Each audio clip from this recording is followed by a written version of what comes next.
We're just practicing being able to get the backpack on and off from sitting, from standing, from all the different ways that you have to when you're 16 be able to throw a bag on and walk. When she goes home, she will have a flight of stairs to go up to get to her bedroom, but she's not sure what side the rail's on because her dad's putting it in as we speak. There we go. That looks perfect, Sam. I had an eye infection. Then I started to feel like my throat hurt, like I felt like it was strep throat. Strep test came back negative. The next week I started to feel like kind of like I was getting a cold. I took half a dose of NyQuil and I slept for 4 days.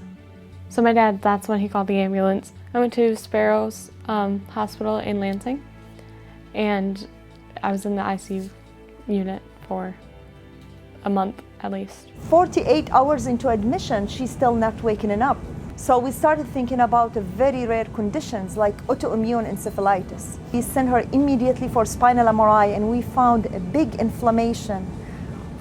All her spinal cord get affected. We decided to escalate therapy and give her more steroids and higher dose with taper, and also we did something we called plasmapheresis. She started regaining the strength of her upper extremities initially. When she left Sparrow Hospital, the pediatric ICU to the acute rehab, she was not moving from midline and below.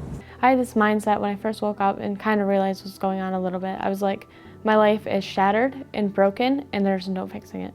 I remember the doctors talking about Mary Free Bed and I was like, okay, what is this place?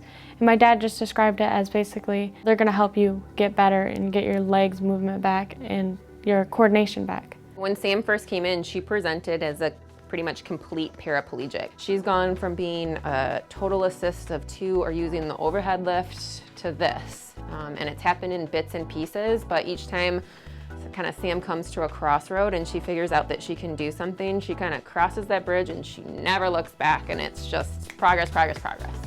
Sam's an artist, so we tried to use that in therapy just as a way to do something that she likes, but also work on the skills that she needed to work on. As she got better, we would upgrade it by putting like her pieces of art up on a flat surface, so then she had to use her shoulders to draw. I think with the help of the therapy and the nurses together, we just all have watched her just blossom and become what she is today. Amazing.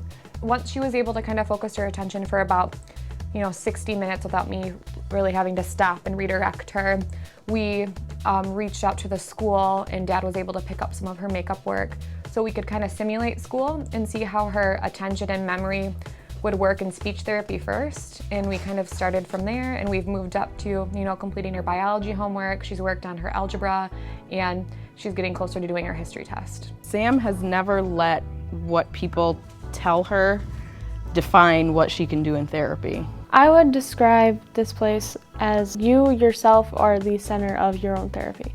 You are the one that's gonna have to be determined and have to make your own difference with the help of the team. If you have a serious disorder like this that takes you down, you need to work with a team of professionals that can evaluate you, help you build yourself up, and recognize when you've got potential to keep going. I remember being in Sparrow and having to hold her elbow just to help her eat, and just to...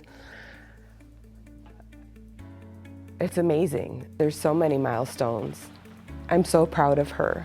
And Mary Free Bed, they make you feel like the most important person in the world. Samantha is a fighter, she's a miracle. The early treatment of this condition with steroid IVIG and plasma exchange, in addition to the acute rehab she got at Mary Free Bed, this is really what helped her a lot to gain all the strength back. If you set your mind to something, it can be done.